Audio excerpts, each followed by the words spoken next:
is advised. Hey everyone, welcome to the discussion for Role Player Adventures. Well, kind of a discussion because this game is strictly still on Kickstarter and a prototype. The version I played was completely in its prototype, meaning that the adventure book that I could gone that could have been not in its final form. Everything you saw here was prototype, so of course keep that in mind. But from what I did play, oh man, this game is so much fun. This is a perfect expansion for role player. Now, this game is obviously going to have a niche market. If you don't like Dungeons and Dragons or games of that ilk, you're not really going to care for this. But for those of you that are huge fans of role player and you're kind of like, well, how are they going to do kind of a story campaign? Somehow they figured it out because they did such a fantastic job with incorporating role player, but also incorporating the choice-based story campaign that I just did. By choosing to actually do different adventure books, I think is one, extremely smart, because that gives them one, just a huge array of variety for whatever they want to do with maybe potential further expansions. Like the base game is going to come with 10 adventures that are going to link together, because as you as a party finish each mission, you can spend gold. Like you reveal one from each deck. So like for example, I would have revealed this open lock skill. I would have revealed this realign scroll. I would have revealed this runic amulet armor. I would have revealed this dedicated trait. Would have revealed this warhammer weapon and this the familiars you actually don't draw. And then you just spend your gold on that. And so like what's cool is like the dedicated, it's 8 gold to get this, but if you're a construct, it's -2. The open lock is 9 minus your dex, so 3. You can also spend XP to increase your skill attributes. It is so much fun. I absolutely love the variety of choices, even in just the first adventure, which for any RPG is normally just kind of it's definitely an introduction. And don't get me wrong, Adventure 1 is still very much an introduction. There's not a whole lot to go around on the map, but still there's enough that it's branching paths. Like you can either go like in King's favor or the Dragool's favor by doing certain things. You could omit to do things, like you could choose to not go back and get an item, or just waste an item and then have to do other things to complete your mission. But like I said, it's very obvious that the first adventure is kind of leading you into kind of teaching you. If the final version of Adventure 1 is like this, then it's to teach you some of the mechanics of the game. Hey, by the way, here's what a choice decision thing looks like. Here's what the whatever they called the keyword checks or things like that. It's to incorporate all that so you understand what's going on. So whenever you go to further adventure books, then you're like, oh, okay, I get it. But man, it still shocks me. And here's what's interesting, is I've actually played a prototype months ago, if not even maybe a year ago. And it's like, it was similar to this one, and it was like, okay, well, let's see, how are they going to do it? And this one was, of course, way more streamlined. But even then, from playing this same adventure and doing it again a year later, it was still just as fun. And like the decisions, you can make completely different decisions and have a completely different campaign. So that's going to be phenomenal. But how do the mechanics work? How does this game actually play? Whenever you've played role player, which is all dice driven, you're slotting attributes, like to get points, like it's a point driven thing. How does that roll over into this? Well, I'd say extremely well, because in original role player, while it was a fantastic dice drafting game, I could see it, almost, what are they called? Ruining its welcome, or overstaying its welcome, because it's like, oh, okay, really, I just make the character. Like, who likes to play D&D where they make a character and they're like, oh, that was fun, and they throw it away? It's like, no one. Well, there are probably people who like to do that. I like to make characters, but I like to make characters with the idea that I get to do something with them. So then they added the expansion, the Monsters and Minions expansion, where it's like, great, that was a perfect expansion where I would never not play without it, because it's like, oh, now I can use my character to go fight these minions. Yeah, it's not like always, amazing to go out and fight, because it's like, but the monsters or the minions change based off of the kind of character that you have. It's like, oh, add an extra dice for each wisdom you have. It's like, oh, I don't have a high wisdom. And it's like, oh, I don't have any dice in my wisdom column, so I'm not going to be good against that. That's okay. And then each time you fight, depending on how well you fight a minion, you can get a trophy to learn more and more things about the monster that everyone fights at the end. So you got to take your character that you had to try and manipulate by buying a bunch of skills, traits, weapons, armor to build up your character even better, and then potentially go out and fight the monster and get a bunch of extra points for that. That was perfect. It was so much fun. And now you get to take that same character and actually go on an adventure with it. That is so cool. Like, I just did role player solo, the solo variant, and I was able, even in this prototype, which blew me away. I expected them to be like, hey, yeah, we don't have that set up yet, but here's our pre-constructed characters, which you can do. You don't have to play role player and then jump into this, because some people might not want to play that, those two games in a row. But what you can do is you can just take, okay, well, I want to play this pre-constructed character. It's cooler than what I made, because I didn't do so hot in the other game. But the fact that you can, and the fact that what I have always argued was that you can take those role player characters, because they come with character sheets, essentially. And I've always thought you can just take those, roll it into a D&D 3.5 or D&D 5th edition, and actually play with that character. But even if that doesn't work one-to-one, then you can for sure do that here, and it's so cool. Because here's the thing. Role player, which is a brilliant name, by the way, because it's about dice drafting, the way that the characters are being built allow you in this game to role play it. Like, I'm a hunter minotaur, and with a dex 3, strength of 1, no intelligence, that this game would allow me to actually role play that. So if I had played we'll just go with a halfling, a halfling bard, it's like I might have made different decisions because of my stats and things like that. And maybe if not wholly different decisions in Adventure 1, well, there are different adventure books that it's like, okay, well, now I'm going to go this route. So it actually allows you to role play your character. Now, what was always extremely interesting about the base game role player was the dice manipulation, which were based off of attributes. Where you placed a die, it triggered that attribute ability, and that's how you manipulate to allow the dice not to be a huge factor. Now, the dice can easily be a factor, but you drafted them, so you hopefully had a choice of what you were putting into your columns. Now, you don't have that here.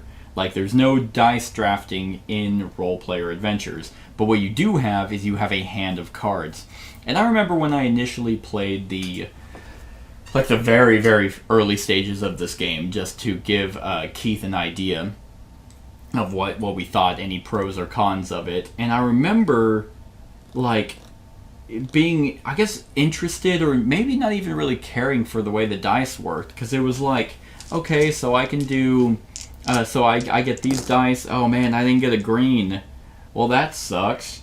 Okay, guess I hope I better get a green. Now, I could be completely wrong here, but whenever I played it all those months ago, I don't remember you being able to spend stamina, but I think you could.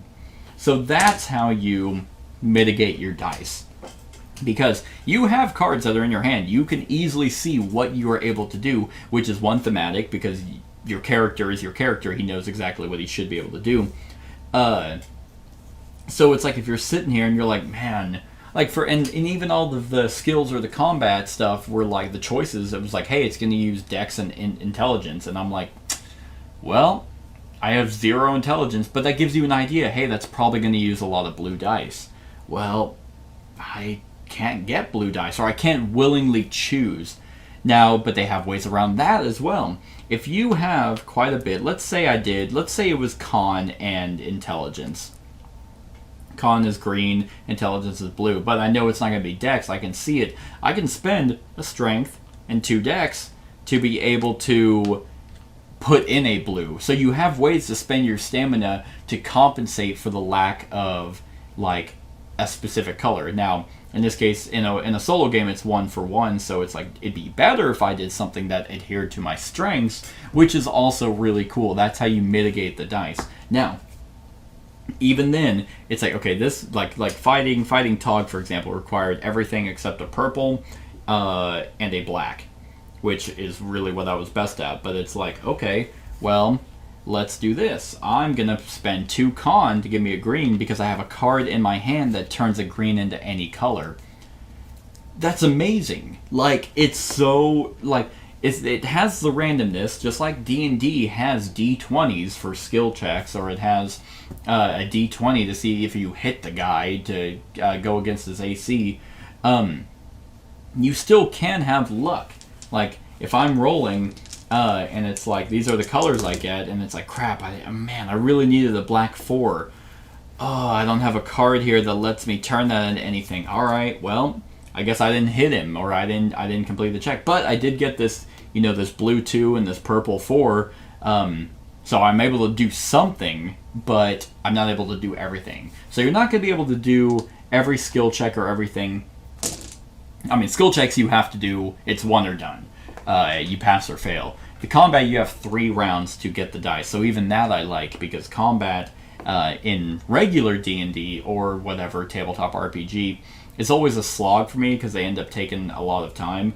But here, it's still extremely quick, especially playing by yourself. I like the fact that the cards that you have will have a spent icon, meaning that it's like, okay, so the really good cards in your hand, those are essentially one-time use until you rest to get them back. The other ones you can spend, so you will have a flow of cards in your hand. I like the fact that you have fatigue that goes from your stamina, which are your skills that you spend, and then you're exhausted whenever they hit your health, or when you have no more stamina to spend. It's so much fun. I really like this skill book. Like, this is very clean because, like, instead of it being like in the adventure book, they wanted the adventure book to be solely that. And then, hell, even having the encounter book, I like having the Tomb of Encounters separate as well, because it sounds like they wanted everyone, or at least almost everyone in the group, to be involved in some way. It's like, okay, well, it's going to be me, so this time it's you who gets the encounter book, and then you who gets the story book, so everyone gets to read and be involved in some way. Or, this is a perfect solo game. You don't have to rely on a dungeon master. You have it all here, and the game is so clean and so smooth. Now, if there's any negatives that I could think of, it would be that, at least from the first adventure, which that's all I've only ever done, is that there's not a whole lot happening on the board. Like, a lot of it is you are in a book, you are reading a lot, which some people might say that's an activity. No, this is a game. But you are reading a lot, so there's not a whole lot of, like, you're not doing a whole bunch of sweet card play, you're not doing a whole bunch of dice stuff. It's not as involved as Role Player, but it's more interactive, I would say, because of how, like, all the choice based, and like in a solo game, I don't know, I can't praise it enough for the fact that you get to play a essentially D&D, Pathfinder, whatever, tabletop RPG light. and you don't have to rely on, one, having a DM, and two, having a good DM. That's the second part is really key. I'm just blown away by how much fun this is. Now they also have they actually had two more adventure books. So there's Terran's Trophy, which is already way thicker. Oh, I guess I wouldn't say way. Let's see. This one has 29 pages. The first one ended at 26 pages. And then the Outbreak in Undercity, so that looks like the Drow, has 34 pages. So they are increasing in pages, and I'm hoping that out of all 10 adventure books that they progressively get more and more interactive, a lot more branching paths where it's I wouldn't be upset if Adventure 1 where you kind of do the same thing if you were to go through, let's just say you have the game and you go through all 10.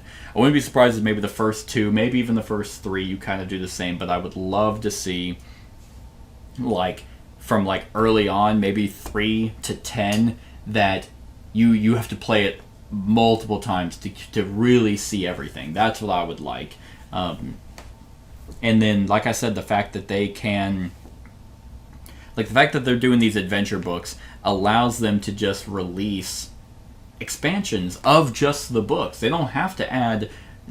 everything that they add for Role Player, which is Monsters and Minions and Fiends and Familiars, are incorporated into this. So this is really it. This should be the culmination of all of it, and the fact that that they can just add adventure books. Hey, by the way, we're doing Role Player Adventures 2, or if they have a campaign name for it, I don't know if they do.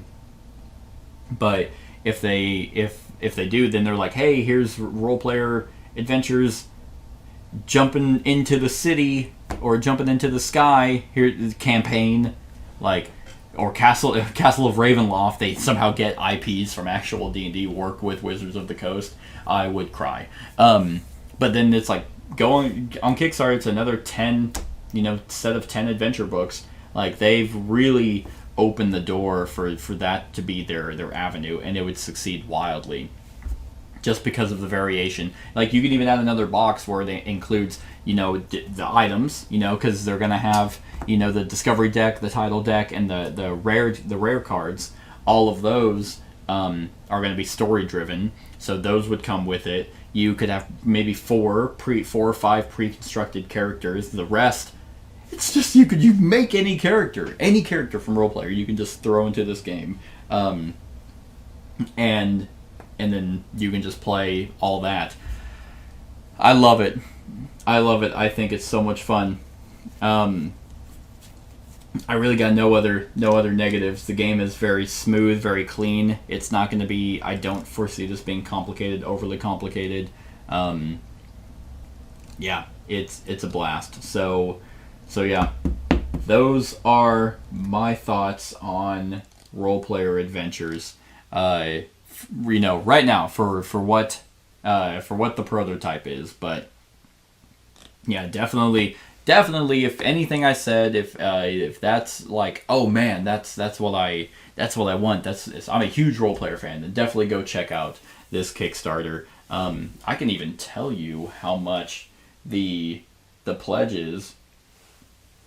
So let's see, my pledge for this, which I of course backed, because I was going to back it regardless of if I was playing it or not. So let's see. If I go to mine, for the Immortal Knight pledge, it's $135, and that will give you... Now, of course, pledge and do whatever you want, as long as if you want to support the Kickstarter. Because what I can pledge might be different from what you can pledge and things like that. So, let's see. There we go. So, yeah, it Role Player Adventures, and then also has Nephra's Judgment expansion. So, and that's for... You can also go on there and back you know, in Backup Pledge that gives you everything role player, but this is just specifically for this one. So that'll give you all stretch goals, role player adventures, and its expansion. So it already has an expansion plan. Yay! Let's see. As for component-wise, and here's actually another really cool thing that I liked. One, as a prototype, this is already really good.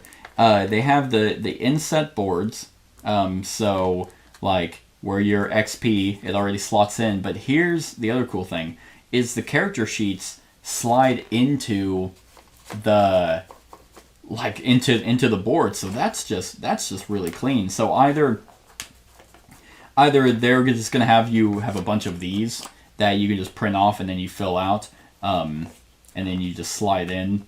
That's probably what they're gonna do.